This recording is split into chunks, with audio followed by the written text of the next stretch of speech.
मंगलम भगवान वीरो मंगलम गौतमो गणे मंगलम कुंद कुंदर्यो जैन धर्मोस्तु मंगलम सर्वमंगल मंगलम सर्वकल्याणकारिकम प्रधानम सर्वधर्माणां जैनम जयतु शासनम ओडी दिवाली देव जय श्री आदिनाथ भगवान की जय। ओडी श्री 24 तीर्थंकर भगवान की जय। ओडी श्री सुनप्रभ साक्षात विराजमान शांति प्रदाता शांतिनाथ भगवान की जय। आचार्य गुरुदेव सभी महाराज की जय।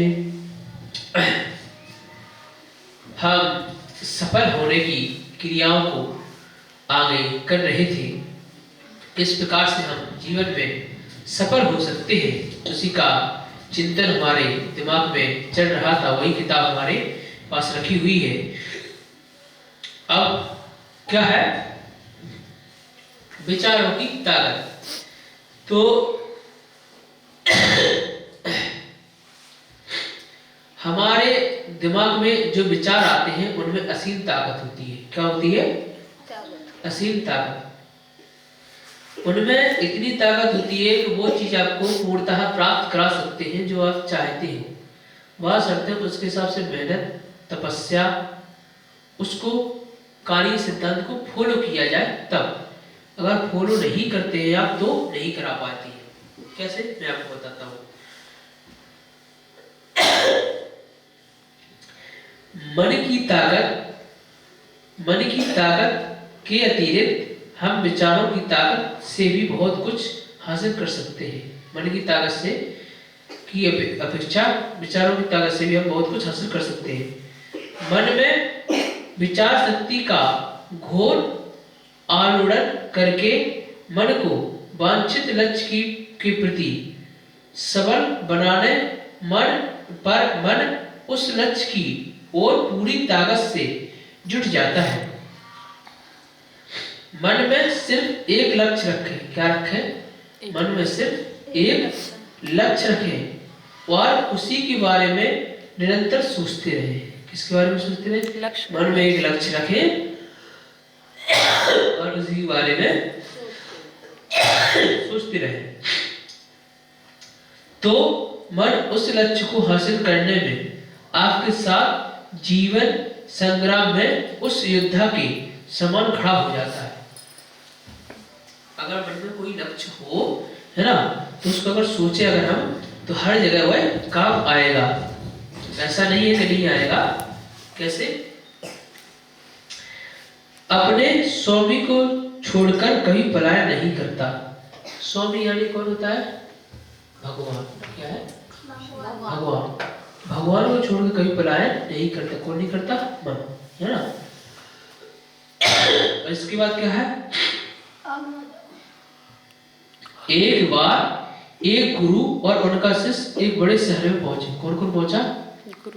एक गुरु और एक शिष्य बड़े शहर में पहुंचे।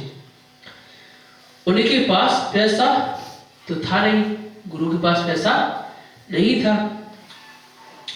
उन्हें भूख लगी थी। क्या लगी थी उन्हें? भूख लगी थी।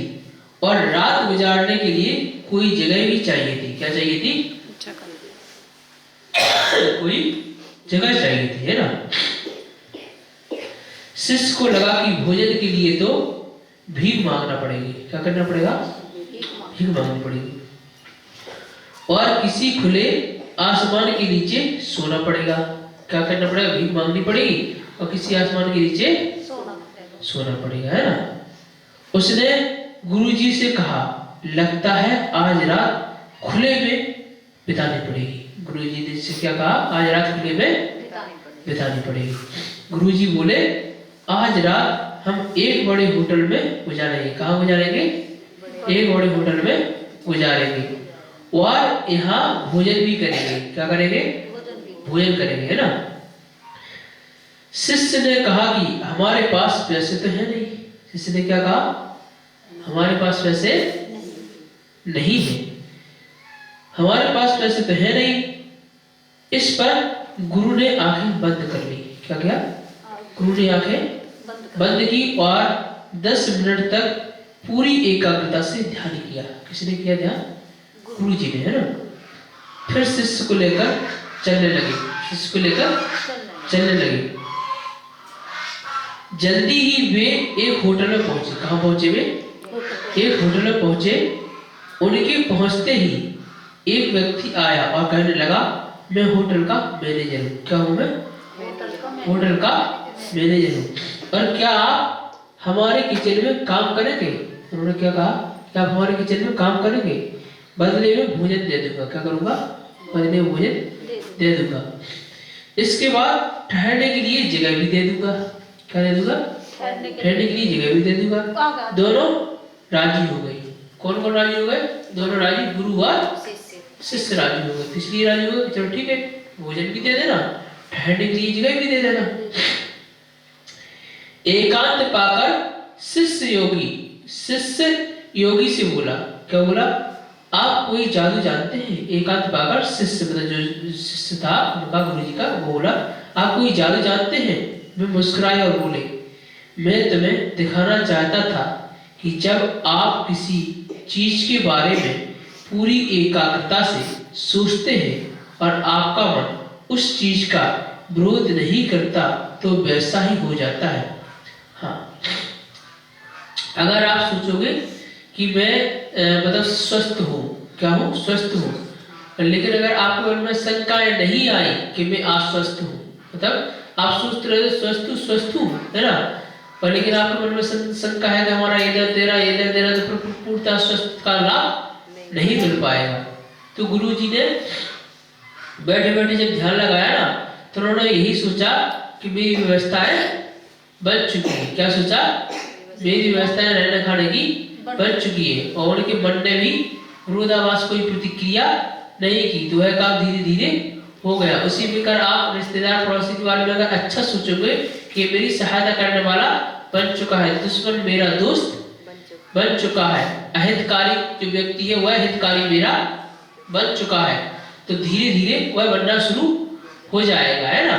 अगर आप सोचोगे कि मेरे बच्चे मेरी बात मानने लगे हैं, अगर नहीं मानते हो, धीरे धीरे सोचोगे मेरे बच्चे मेरी बात मान लेगा, धीरे धीरे अगर नहीं भी मानते होंगे तो वो बात मानना शुरू कर देंगे, है ना। अगर धीरे धीरे आप सोचोगे कि मेरी परेशानियां, घर गृहस्थी की जो परेशानियां हैं और पैसे की तंगी है वो धीरे धीरे दूर होने लगी, क्या करने लगी, होने लगी, धीरे धीरे दूर हो ही जाएगी। अगर आपके मन में विचार वो वाला नहीं आता है कि मेरी परेशानियां दूर होंगी कि नहीं होंगी, सोच तो हम ऐसा रहे हैं लेकिन वास्तव में दूर तो हुई नहीं है ना। तो विरोधाभास वो काट देता है, उस विचारधारा को काट देता है, फिर उसका प्रभाव नहीं पड़ता है। तो विचारधारा को पूर्णतः स्वतंत्र रूप देना होता है। चलिए क्या है कि एकाग्रता से सोचते हैं और आपका मन उस चीज को विरोध नहीं करता तो वैसा हो जाता है। इसका रहस्य यह है कि विषय पर एकाग्रचित होना, कल्पना में उसे देखना, उसको पूरे विस्तार से बारीक ब्यौरा सहित मन की आंखों के सामने लाना, भरोसा रखना और उस काल्पनिक दृश्य पर मानसिक व भावनात्मक ऊर्जा का संचार करना। जब मन खाली हो और उसमें एक ही विचार को प्रवेश करने दिया जाए तो यह बहुत ताकतवर हो जाता है। अगर हमारा मन खाली है, उसमें अगर एक ही विचार को अगर प्रवेश दिया जाए तो क्या होता है, ताकतवर हो जाता है। अब जैसे कोई किसी को सीखना है, ठीक है ना, इंग्लिश है, हिंदी है ना, व्याकरण है, कुछ भी सीखना है तो उसमें अगर प्रवेश देना है तो एकाग्रता होना बहुत जरूरी है। स्टूडेंट के लिए एकाग्रता क्यों जरूरी बताई गई है, इसलिए तो जरूरी बताई गई ना कि एकाग्रता से अगर नहीं रहेगा तो क्या पढ़ाई कर पाएगा, वो नहीं कर पाएगा ना। ऐसा विचार बहुत गहरा प्रभाव डालता है। क्या डालता है, बहुत गहरा प्रभाव डालता है। फिर शिष्य ने कहा, क्या है, फिर शिष्य ने कहा, अच्छा तो इस ताकत का इस्तेमाल करने के लिए मुझे मेरी एकाग्रता बढ़ानी होगी। क्या कहा, मुझे मेरी एकाग्रता बढ़ानी होगी। गुरु बोले, हाँ यह सफलता की दिशा में पहला कदम है। क्या है यह, सफलता की दिशा में पहला कदम है। बड़ी बातें सोचो, तेज सोचो, बड़ी बातें सोचो, तेज सोचो, दूसरों से पहले सोचो। विचारों पर किसी का एकाधिकार नहीं है। विचारों पर क्या नहीं है, किसी का भी एकाधिकार नहीं है। विचार की ताकत आंतरिक बल का सृजन करने वाली होती है। क्या है, विचार की ताकत आंतरिक बल का सृजन करने वाली होती है। वह यह बल बाह्य शारीरिक बल से कहीं अधिक होता है। यह बाह्य शारीरिक बल से कहीं अधिक होता है। अब मन में अगर कोई विचार आए ना तो बाहरी ताकत से भी अंदर की ताकत बहुत होती है। क्या होती है, अंदर की ताकत बहुत होती है। जब बड़ी बड़ी जो युद्ध लड़े जाते थे ना पहले, तो बाहर की ताकत से अंदर की ताकत मजबूत रखनी होती थी। बाहर 1 लाख सैनिक हो, यहाँ 10,000 सैनिक हो, तो 1 लाख सैनिक को पछाड़ना है अगर, तो सैनिकों का बल मनोबल मौजूद होना चाहिए। ऐसा हुआ भी। हल्दी घाटी का युद्ध सुना, हल्दी घाटी का है, कहाँ का है, यहाँ 10,000 सैनिक थे, 1 लाख होते, है ना। हल्दी घाटी का है, गुरु गोविंद सिंह का 1.25 लाख लोग थे वहाँ पे ना, 1,000 सैनिकों से 1.25 लाख, 10,000 थे लोग, नहीं 1.25 लाख सैनिक, 1.25 लाख सेना से औरंगजेब की, तो 1,000 मात्र 800 शायद सैनिक थे। हाँ लोग इतने थे ना। हल्दी घाटी का ये कहाँ का है वो, हल्दी घाटी का तो कहीं मारका होगा, नहीं यही का पंजाब का, हाँ पंजाब का है। तो वहाँ पर याद नहीं आ रहा मुझे, तो सैनिक कम थे, बहुत कम थे, है ना। तो इन्होंने पछाड़ दिया था, है ना, खून की नदी हुई थी। मेरा कहने का तो मारकाट से नहीं है, मेरा कहने का मतलब है मनोबल से। क्या है, मनोबल से। तो मनोबल जीवन की तरक्की में आगे बढ़ाने का कार्य करता है, लेकिन मनोबल होता है वो अंदर से होना चाहिए। कहाँ से होना चाहिए, अंदर से होना चाहिए। चलिए आगे पढ़ते हैं।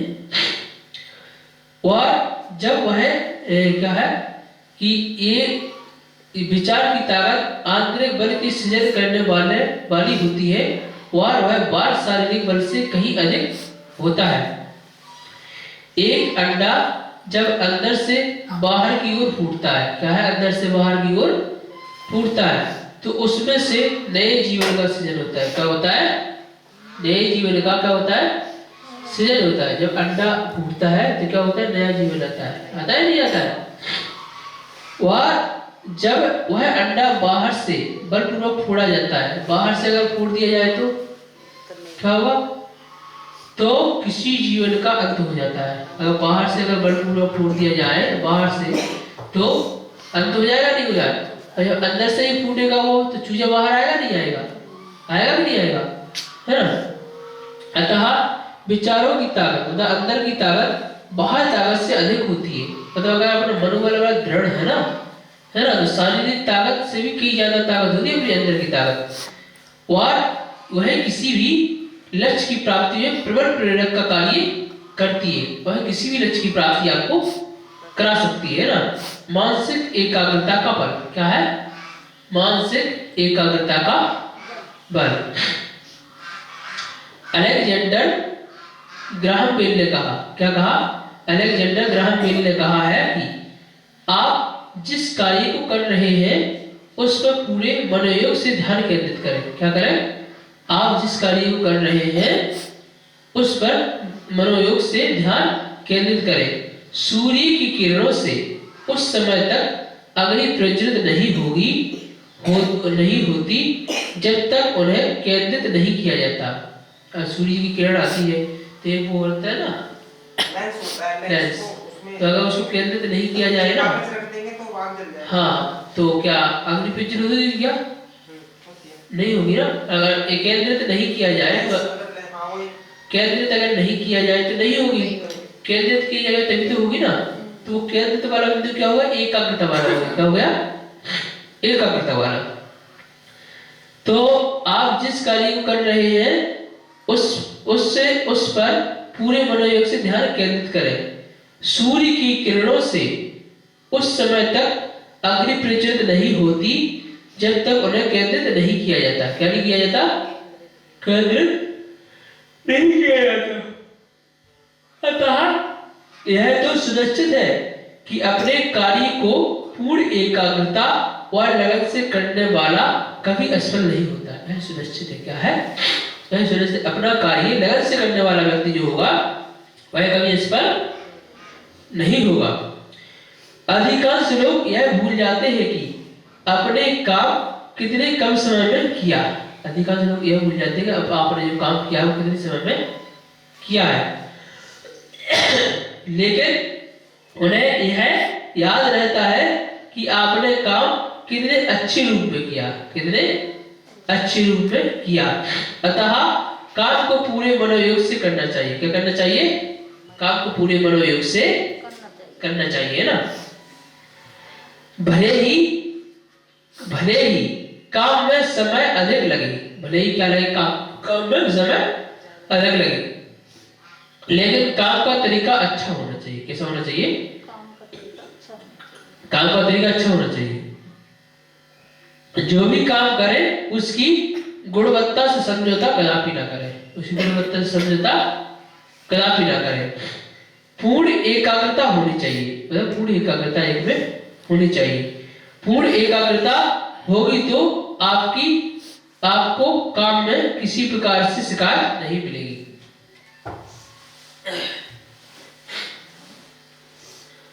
अगर कोई व्यक्ति असफल होता है तो उसकी एक कमी सामने आती है, वह पूर्ण एकाग्रता से कार्य नहीं कर रहा है, उसका ध्यान कई जगहों पर भटक रहा है। उदाहरण के तौर पर, ठीक है ना, एक बार की बात है, दो दोस्त थे। कौन था? दो दोस्त थे ना। अब दो दोस्त थे तो एक दोस्त बोला कि चलो प्रवचन में चलो, महाराज श्री आए हैं, प्रवचन में चलते हैं, तो प्रवचन अपन वहां पर सुनेंगे। दूसरा दोस्त बोला नहीं, मैं तो टॉकी पिक्चर देखने के लिए जा रहा हूँ, सिनेमा हॉल, तू चाहे तो मेरे साथ टॉकी जाने सिनेमा हॉल चल सकता है। कहाँ चल सकता है? सिनेमा हॉल पिक्चर देखने के लिए चल सकता है। तो उसने कहा नहीं, मैं तो सिनेमा हॉल नहीं जाऊंगा, मैं कहाँ जाऊंगा, मैं तो गुरु जी के पास प्रवचन सुनने के लिए जाऊंगा। तो उन दोनों ने कहा चलो कोई बात नहीं, तुम प्रवचन सुनने के लिए जाओ, मैं सिनेमा हॉल जा रहा हूँ, ठीक है ना। अब एक दोस्त कहाँ चला गया, सिनेमा हॉल, एक दूसरा कहाँ चला गया, प्रवचन सुनने के लिए चला। तो सिनेमा हॉल में जो व्यक्ति बैठा हुआ है, दोस्त बैठा हुआ है, वह क्या सोच रहा है, यार मैं तो यहाँ पर बैठ करके मूवी देख रहा हूँ और मूवी देखने में बोर हो रहा हूँ, और मेरा जो दोस्त है वहाँ पर प्रवचन सुन रहा है, उसे बहुत अच्छा लग रहा होगा, गुरु जी का सामने मिला हुआ है, और मैं इधर टाइम बर्बाद कर रहा हूँ। क्या सोच रहा है सिनेमा हॉल वाला, टाइम बर्बाद कर रहा है 3 घंटे का, और यहाँ पर मतलब मूवी देख रहा हो, पैसे भी खर्च किए, और वहाँ पर वो क्या कर रहा है कि प्रवचन सुन रहा है, ठीक है। जो प्रवचन में बैठा हुआ है दोस्त, वह क्या सोच रहा है कि मैं यहाँ कहाँ फंस गया, है ना, आज तो पिक्चर देखने चला जाता, है ना, दोस्त के साथ पिक्चर देखा था, प्रवचन का तो कोई सार नहीं है, प्रवचन तो सब सुनते रहते हैं, बाद में भी सुन लेता, कभी और सुन लेता। अब बताओ इसमें से पुण्य किसको लगेगा, प्रवचन सुन किसी को भी नहीं, कोई से को भी कोई से को भी नहीं दोनों लगे। एक आदमी है जो मूवी फिल्म देखना एक है आदमी उसको कोई लगेगा। जब वो इस तरीके जो वो जो पिक्चर देख रहा था ना, उसको उसके लगेगा, उसका ध्यान वहाँ आ रहा हो ना, उसकी ध्यान कहाँ है, उसका ध्यान प्रवचन से लेकर प्रवचन सुनने में, उसका ध्यान कहाँ चला गया। इसी प्रकार होता है मंदिर का। अगर हम मंदिर में बैठे हैं और यहाँ आके अगर बातें सोचेंगे, ठीक है ना, तो हमारा ध्यान मंदिर में तो रहा नहीं, नहीं रहा। मंदिर में नहीं रहा तो इसका परिणाम क्या होता है, दुष्प्रभाव होता है। क्या होता है, दुष्प्रभाव होता है। फिर जो फल हमें मिलना चाहिए वो हमें नहीं मिल पाता है, ये परिणाम होता है जो नहीं होना चाहिए। चलिए तो आगे क्या कहा गया, एकाग्रता, कि आप जिस समय भी जहां भी रहे, जिस समय जहां रहे वहां के लिए एकाग्रता बनानी बहुत जरूरी है। एकाग्रता के साथ ही आप आगे बढ़ सकते हो। अगर आपके अंदर एकाग्रता नहीं है तो आप आगे नहीं बढ़ सकते हो। जैसे महिलाएं अगर खाना बना रही है, क्या कर रही है, खाना बना रही है, तो उनका ध्यान खाना बनाने पे ही होना चाहिए। अगर ध्यान रखना, एक और मैं बात बताता हूँ, खाना बनाते समय अगर आपके अंदर किसी के भी प्रति क्लेश है, गुस्सा है, उसका असर खाने में जाएगा, खाना सही नहीं बनता, उसका असर खाने में जाएगा। विचारों पे ज्यादा प्रभाव पड़ता है। ये रियल है। देखो मैं बताता हूँ, आप जो सोचते हो ना उसकी तरह बॉडी से निकलती है, ठीक है ना। आप इधर बेल रही हो, मेरी देवरानी ने ऐसा कर दिया, मेरे बच्चों ने ऐसा कर दिया, वैसा कर दिया है, वो सारे विचार उस रोटी में जा रहे हैं।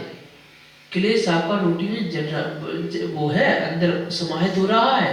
फिर आपने पलटा, है ना, क्या कहा कि मेरे बच्चे परेशान करते हैं, या मेरे मिस्टर परेशान करते हैं, या मेरे रिश्तेदार पड़ोसी परेशान करता है, इसको मैं ऐसा करूंगी, इसको मैं वैसा करूंगी। वो ऐसे सोचते विचार करते करते अगर आप ऐसा कर रहे हो ना, फिर जो भी वो खाना खाएगा, जो भी वो भोजन करेगा, उसके ऊपर नेगेटिव प्रभाव पड़ेगा। या तो बीमार हो सकता है, या फिर वो क्लेशित हो सकता है, उसका क्रोध बढ़ सकता है ना। खाना खाना खाते खाते उसे गुस्सा आ सकती है, खाना खाने के बाद आपका कोई नुकसान कर सकता है, वो ऊर्जा गलत हो जाती है। क्या हो जाती है, ये कुछ रहस्यमयी चीजें हैं जो घर गृहस्थी गृहिणी के लिए ध्यान देना चाहिए। समझे बात को। इसलिए कभी भी आप खाना बनाए तो आप प्रसन्न चित्त होकर के बनाए। कैसे बनाए, प्रसन्न चित्त होकर के बनाए। क्लेश में खाना कभी नहीं बनाए, है ना। कई स्त्रियां सोचती है कि मुझे ये काम करना पड़ रहा है, मुझे खाना बनाना है, पता चला टमाटर को बना रहे हैं, सब्जी छोक रहे हैं, मुझे ये काम करना है, सारी जिम्मेदारी मेरे ऊपर है, मुझे ही करना पड़ता है, मेरे को ही परेशान किया जाता है। ये गलत है। क्या है, गलत है। खाना हमेशा प्रसन्नचित्त होकर के ही बनना चाहिए। वही खाना शरीर के लिए पोषदायक होता है, विचारों के लिए पोषदायक होता है, सही चीज होती है। समझ आई मेरी बात। आप किसी के बारे में सोचो, किसी ने भी आपके साथ गलत किया हो, है ना। जैसे अगर आप कंपनी में आ रहे हो, ठीक है ना, तो आप खाना बना रहे हो घर पे, कंपनी में मुझे जल्दी जाना पड़ेगा, नहीं जाएंगे तो हाफ डे लग जाएगा, मतलब विचारों के साथ बता रहा हूँ, विचारों का कि हाफ डे लग जाएगी, ये ऐसा बंदा है, हाफ डे लगा देता, मतलब कहने का मतलब है मेरा दूसरी प्रकार का, है ना। अगर ये विचार आते हैं तो आप खाने में उसके नेगेटिव प्रभाव चलेंगे। क्या चलेंगे? खाने में क्या चलेंगे? नेगेटिव प्रभाव। उसका दुष्परिणाम फिर जो खाएगा खाने को उसके ऊपर जाएगा, उसके ऊपर जाएगा। तो अपने विचारों पर कंट्रोल करना ये बहुत बड़ी युद्ध को जीतने के बराबर होता है। कौन होता है जी? अपने विचारों पर कंट्रोल करना युद्ध को जीतने के बराबर होता है। उससे भी बड़ा होता है विचार। हाँ, युद्ध को तो आप फिर भी जीत लोगे शारीरिक बल से, टैग लगा के, लेकिन विचारों पर कंट्रोल नहीं कर पाओगे। इस समय के विचारों क्या कंट्रोल? यही एक रहस्यमयी चीजें हैं। जिनको आती है वो अपनाते हैं, जिनको नहीं आती है वो नहीं अपना पाते हैं, और नहीं अपना पाने के कारण दुखी रहते हैं। उन्हें पता ही नहीं है कि ये चीजें क्या प्रभाव डालती है, क्या नहीं डालती है। ये तो आपका सौभाग्य है, परम सौभाग्य है कि आपको ये चीज सुनने के लिए मिल रही है। सही बात है। ये आपको परम सौभाग्य है कि आपको ये चीज सुनने के लिए मिल रही है कि इसका क्या दुष्परिणाम किस तरीके से होता है ना। तो ये आपको जीवन में उतारना भी चाहिए और दूसरों को भी समझाना चाहिए, है ना। अगर कोई क्लेश कर रहा हो खाना बनाते समय तो आपको बताना कि ऐसा ऐसा होता है, ऐसा नहीं करना आपको, है ना। चलिए आगे बढ़ते हैं। मार्टिन लूथर किंग जूनियर के शब्दों में कहा जाए तो अगर किसी आदमी को सड़क साफ करने का काम दिया जाए, किसी आदमी को सड़क साफ करने का काम दिया जाए तो उसे सफाई वैसी ही करनी चाहिए जैसे माइकल एंजेलो पेंटिंग करता हो, या बोधोवन संगीत की रचना करता हो, या शेक्सपियर कोई कविता लिखता हो। उसे सड़क की सफाई इतनी अच्छी तरह से करनी चाहिए कि स्वर्ग और पृथ्वी दोनों जगहों के लोग रुककर बोले कि यहाँ सड़क सफाई करने वाला रहता है, जिसने अपना काम घर और बहुत अच्छी तरह किया है। कार्य तो करना ही है, समय भी उतना ही लगना है, तो उस कार्य को अच्छी ढंग से करना चाहिए। क्या करना चाहिए? अच्छी ढंग से सफाई से करना चाहिए। अपने कार्य में पूर्ण तन्मयता क्या है? तो भी कार्य है मतलब क्या है? पूर्ण तन्मयता, है ना। अपने कार्य में पूर्ण तन्मयता, लगन और निष्ठा रखकर किए जाने वाले कार्य से अवश्य ही सफलता मिलती है। क्या मिलती है? अवश्य ही सफलता मिलती है। कभी कभी लगता है कि शायद सफलता नहीं मिल रही है। क्या लगता है? कभी कभी लगता है कि शायद सफलता नहीं मिल रही है, लेकिन वह सफलता सुरक्षित है। कई बार क्या होता है, लोग सफलता के पास में पहुंचने के बाद सोचते हैं कि सफलता नहीं मिल रही है, और वहीं से सफलता पर चढ़ते चढ़ते चढ़ते जो जा रहे थे वहीं नीचे आ जाते हैं, मतलब वो छोड़ देते हैं। उन्हें लगता है सफलता नहीं मिलेगी तो छोड़ देते हैं। जब करीब सफलता आई तो आपने छोड़ दिया, और जब नहीं मिल रही थी तो आप बढ़ते गए, है गए। तो उसका क्या होता है? दुष्परिणाम हो जाता है। क्या हो जाता है? दुष्परिणाम। दुष्परिणाम ये हो जाता है, आपकी पिछली मेहनत भी बर्बाद चली जाती है। जो आपने किया है उसकी पिछली मेहनत क्या हो गई? बेकार हो जाती है ना। तो ये गलत हो जाता है। चलिए बात पढ़ते हैं कि अपने कार्य में पूर्ण तन्मयता, लगन और निष्ठा रखकर किए जाने वाले कार्य अवश्य सफलता मिलती है। कभी कभी लगता है कि शायद सफलता नहीं मिल रही, लेकिन वह सफलता सुरक्षित है। कालांतर में किसी न किसी रूप में अवश्य ही मिलती है। कुछ लोगों को नई डील, कॉन्ट्रैक्ट, ऑफर पुराने कार्य की गुणवत्ता देख करके ही मिलता है। अगर आपको कोई नया काम दिया जा रहा है, समझे ना बात को। अब जैसे आपके सामने एक छोटा सा उदाहरण देते हैं ना, एक बुरा नहीं मानना कोई भी। जब आप लोग घास काटने के लिए आते थे, है ना, तो एक छोटा सा आपके सामने उदाहरण है ना। सर मंजू दीदी भी उसी में आती थी ना, घास काटने में आती थी, है ना। शुरुआत घास काटने, फिर धीरे धीरे हथकरघा में गई, वो गई कि नहीं गई। फिर काम सही लगा, धीरे धीरे टीचिंग में आई, तो प्रोन्नति हुई नहीं हुई? प्रोन्नति हुई नहीं हुई? तो पिछले काम को देखते हुए तो किया गया ना ये, वही हमने नहीं किया, नहीं, ये हमने एक प्रकृति ने किया है। ऐसी चीज है जिसका ये स्वभाव क्या- प्रकृति ने किया है, हमने नहीं किया। हमने किया या भैया भाभी ने किया, नहीं, प्रकृति ने किया है। हमारे अंदर जो विचार आते हैं वो प्रकृति के माध्यम से आते हैं। संसार चक्र है, क्या है? संसार चक्र। संसार चक्र है। आपके अंदर विचार डाल कौन रहा है? आपके अंदर विचार डाल कौन रहा है? कोई एक दो विचार तो डाल देगा कोई, लेकिन और भी तो विचार आ रहे हैं बहुत सारे। बहुत सारे। वो कौन डाल रहा है?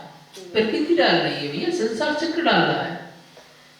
पेड़ पौधे वायु, है ना, ये ऐसे ही नहीं बने, 5 तत्व है ना, ऐसे ही नहीं बने।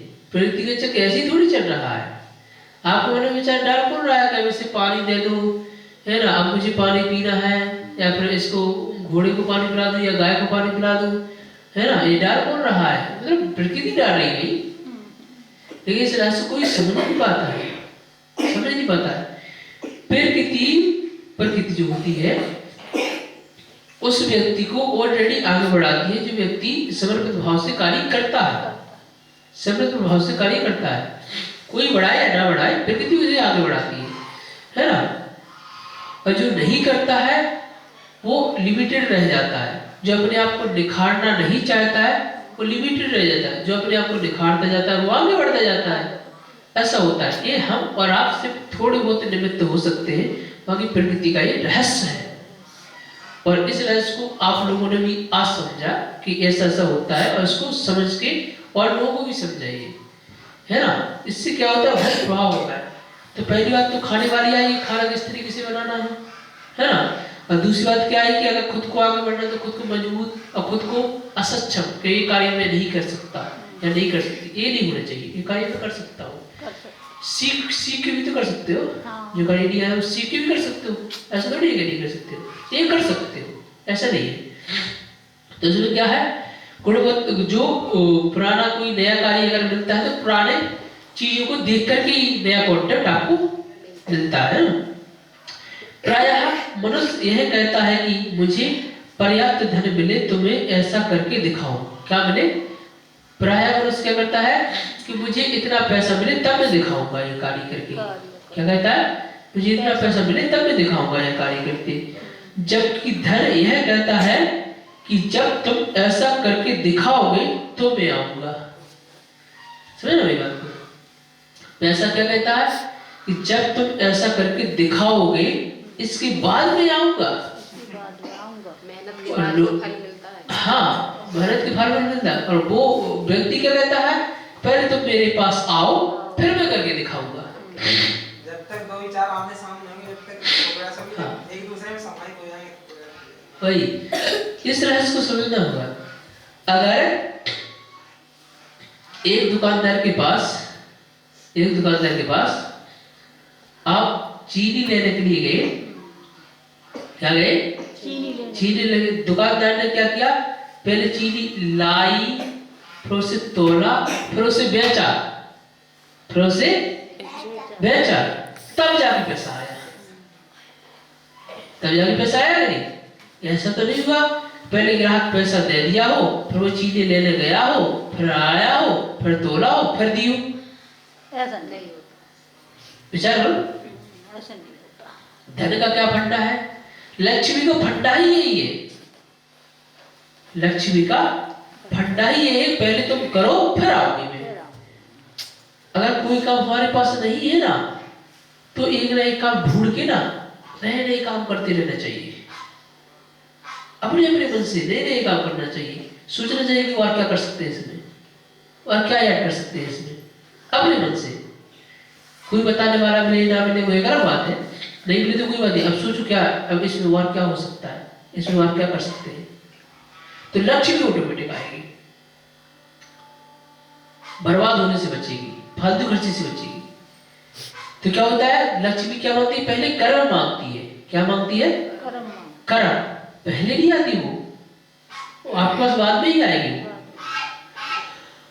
जैसे यहाँ पर भी है, आप 1 महीना पहले काम करते हो, इसके बाद सैलरी आती नहीं आती है, आती नहीं आती।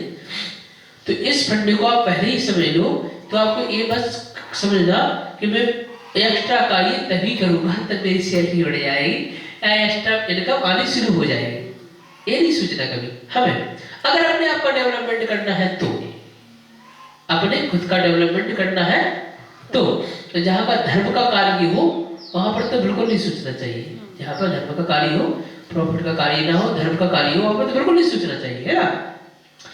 तो एक्स्ट्रा कार्य अगर करने को अगर मिलता भी है ना, तो उसमें हमें पूर्ण सहयोग करना चाहिए। ये हमारा कर्म हो जाता है। हम जितना एक्स्ट्रा कार्य करेंगे, शरीर में टैलेंट बढ़ेगा, पुण्य बढ़ेगा, पैसा ऑटोमेटिक आएगा, लक्ष्मी ऑटोमेटिक आएगी, हमेशा आएगी। आप अगर नहीं भी चाहोगे तब भी आएगी, क्योंकि प्रकृति आपको देगी। प्रकृति उस व्यक्ति के अंदर विचार डालेगी कि हाँ ये मेहनत कर रहा है, इसको एक्स्ट्रा पैसे मिलने चाहिए। प्रकृति डालेगी विचार, आप नहीं भी डालोगे तब भी प्रकृति डालेगी। ये रहस्य है प्रकृति का, हर कोई समझ नहीं पाता है। ऐसे जो पढ़ता है वही समझ पाता है। आज आप लोग पढ़ रहे हो तो आप समझ रहे हो इस चीज को। चलिए आगे पढ़ते हैं। गुरु द्रोणाचार्य शिष्यों को धनुर्विद्या की शिक्षा देते थे। गुरु द्रोणाचार्य थे, वो धनुर्विद्या की शिक्षा देते थे। एक बार उन्होंने अपने शिष्यों की परीक्षा लेने की सोची। उन्होंने एक पेड़ पर एक कृत्रिम चिड़िया बैठा दी और अपने शिष्यों से कहा कि आप उस चिड़िया को आंख का निशाना लगाओ। आंख का क्या लगाओ? निशाना लगाओ। बारी बारी से हर विद्यार्थी आता है और निशाना साधता है। तब गुरुजी उससे प्रश्न करते हैं कि तुम्हें क्या दिखाई दे रहा है? क्या प्रश्न करते हैं? क्या दिखाई दे रहा है? कोई कहता है मुझे पेड़ दिख रहा है। क्या कहता है? पेड़ दिख रहा है। कोई कहता है मुझे चिड़िया दिखाई दे रही है। क्या कहता है? मुझे चिड़िया दिखाई दे रही है। गुरु उन सभी को बाण छोड़ने से मना कर देते हैं। जब बारी थी अर्जुन की, गुरु जी ने उससे भी यही पूछा तुम्हें क्या दिखाई दे रहा है? अर्जुन ने कहा मुझे तो सिर्फ चिड़िया की आग दिखाई दे रही है। क्या कह रही? आग दिखाई दे रही। गुरु जी बोले बस यह क्या क्या दिख रहा है और क्या क्या दिख रहा है? अर्जुन ने कहा और कुछ भी नहीं दिख रहा है। गुरु जी ने अर्जुन को तिरहुसित कर दिया, क्योंकि निशाना जहां होना चाहिए अगर वहां नहीं है तो क्या मतलब, है ना। इसी प्रकार कार्य पे रहता है। आप 1000 कार्य करते रहे और उसका कोई सारांश ना निकले तो क्या मतलब निकलेगा? उससे कोई सारांश ना निकले तो क्या करना है? घर गृहस्थी में कुछ कार्य ऐसे भी हम लोग करते हैं जिसका कोई सारांश नहीं निकलता है ना। बहुत सारे अगर सोचोगे निकालोगे तो बहुत सारे निकल आएंगे, है ना। आज आपने इस सामान को उठा के यहाँ से यहाँ एडजस्टमेंट कर दिया, फिर कल यहाँ से यहाँ कर दिया, परसों यहाँ से यहाँ कर दिया, है ना। पता चला चौथे दिन वहीं के वहीं रख दिया। तो ये 3 काम एक्स्ट्रा क्यों कर दिए जब आपको यहीं पे रखना था? तो नहीं समझे आप बात? ऐसा होता है नहीं होता घर में? ये काम पहले और क्या होता है कि अगर कोई काम किया, पता चला कि इस काम को समाप्त करना था, पता चला उसके चक्कर में 2 काम और निकल के सामने आ गए, है नहीं? काम तो थोड़ा सा था, 2 काम और करने गए। ऐसे ये छोटी छोटी चीजें होती है जो हमें समझना चाहिए, हर चीज में होती है। और क्या लगा? जिस प्रकार अर्जुन को उसका लक्ष्य से चिड़िया की आग दिख रही थी। क्या दिख रही थी? चिड़िया की आग दिख रही थी। उसी प्रकार हमें सिर्फ लक्ष्य की दृष्टि रखनी होगी। किसकी दृष्टि रखनी होगी? लक्ष्य की। हमारा लक्ष्य क्या होना चाहिए, तभी सफलता मिलेगी।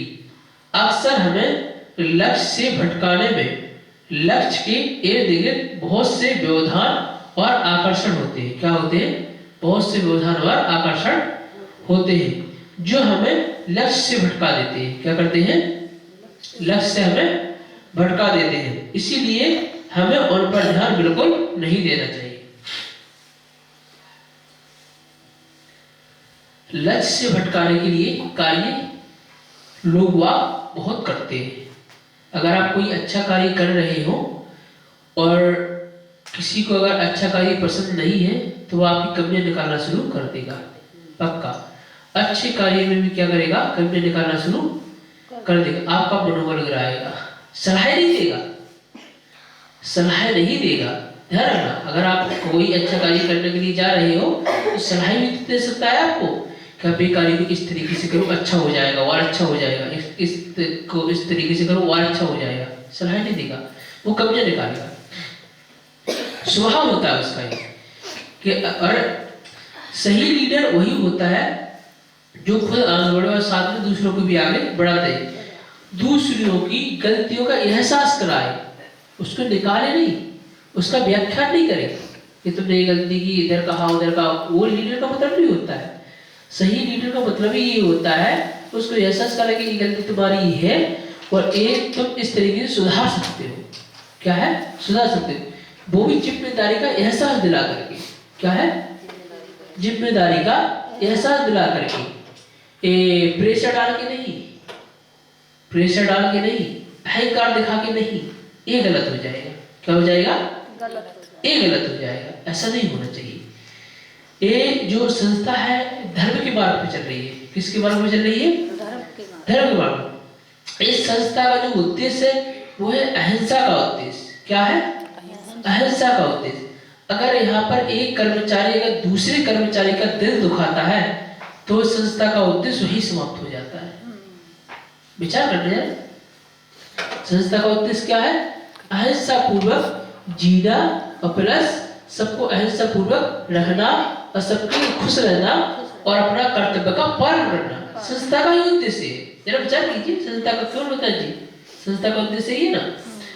और अगर संस्था का उद्देश्य ये है तो सभी कर्मचारियों का एक कर्तव्य बनता है एक दूसरे की भावना का सम्मान करने का, एक दूसरे का साथ देने का, है ना।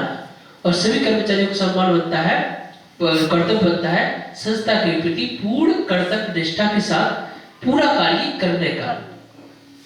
क्योंकि जिस संस्था चल रही है कार्य के आधार पर चल रही है। जब आप लोग काम कर रहे हो, हम काम करेंगे तभी आगे बढ़ेगी संस्था, है ना। तो कर्तव्य निष्ठा के साथ पूर्ण कार्य करने का, ये चीजें समझने योग्य है, सभी के लिए समझने योग्य है ना। यही चीज इसमें बताएगी कि हमारा लक्ष्य क्या होना चाहिए, हमारा लक्ष्य क्या होना चाहिए, यही हमारा लक्ष्य होना चाहिए। हम भी संतुष्ट रहें, दूसरे भी संतुष्ट रहें, अपने कर्तव्यों का पालन बढ़ चढ़कर हम कर सके। फिर क्या था, लक्ष्य को केंद्रित करके सभी के प्रति लगन लगा दें और फिर उससे प्राप्त करने के लिए हृदय से अपने उत्पन्न कर लें। तब देखें कैसे नहीं हासिल होता, कैसे हासिल नहीं होता लक्ष्य, अवश्य ही होगा। लक्ष्य पर आधे रास्ते तक जाकर कभी वापस ना लौटे। आधे रास्ते तक आप पहुंच गए, आधे रास्ते से अगर वापस आ जाते हैं तो क्या पता निकला, जितना रास्ता आपको वहां तय करने में वहां जाना था उतना रास्ता आपने वापस आने में लगा दिया। हो गया काम। अगर आपको कोई परेशान कर रहा है तो एक समय तक परेशान कर सकता है, समय होता है, समय होता है, ज्यादा परेशान नहीं कर सकता कोई व्यक्ति, समझे ना। एक समय तक परेशान करता था, फिर समय चेंज होता है, प्रकृति खुद समय चेंज करती है, प्रकृति खुद समय चेंज, चाहे आपकी बीमारी हो या फिर कोई अड़ोसी पड़ोसी हो, चाहे आप कोई रिश्तेदार हो, कोई भी हो, एक समय तक नहीं परेशान कर सकता है, आगे नहीं कर सकता। ये प्रकृति स्वयं निर्णय लेती है कि अगर सही व्यक्ति कर्तव्य निष्ठा पूर्वक है तो इसके साथ ऐसा नहीं होना चाहिए। ये रहस्यमयी चीजें हैं जो हर किसी को पता नहीं है। कहीं ना कहीं ईश्वर रहती है, ईश्वर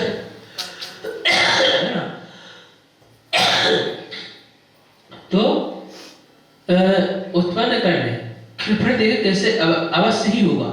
लक्ष्य पर आधे रास्ते तक जाकर वापस न लौटे, क्योंकि वापस लौटने का आधे रास्ते पार करना पड़ता है। इसके आगे हम लोग कल पढ़ेंगे। तो आज हमने क्या सीखा, जब भी खाना आदि बनाए तो हमें अच्छे विचारों के साथ में खाना बनाना है, ठीक है ना। क्लेश में खाना नहीं बनाना है, ठीक है ना।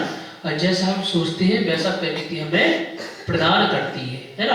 हमें संस्था के प्रति कर्तव्य निष्ठा के साथ कार्य करते हुए, एक दूसरे की भावनाओं का सम्मान करते हुए, बढ़ चढ़ के कार्य करने की भावना रख करके पुण्य को अर्जित करना है। है ना, अहिंसात्मक तरीके से, है ना, किसी को चोट ना पहुंचे, इस तरीके से कार्य करते हुए आगे बढ़ना है। चलिए जिनवाणी स्थिति करते हैं। चावाड़ी के ज्ञान ते सूझे लोकालो, सोवाड़ी मस्तके नमो सदा देत हो दो। हे जिनवाड़ी भारती तो ही जपो दिन ने, जो तेरी शरणा कहे सो पावे सुविचैन। देव जो अरहंत को गुरु सेवा निग्रह, दयाधर पालो सदा यही मोक्ष का पंथ बढ़।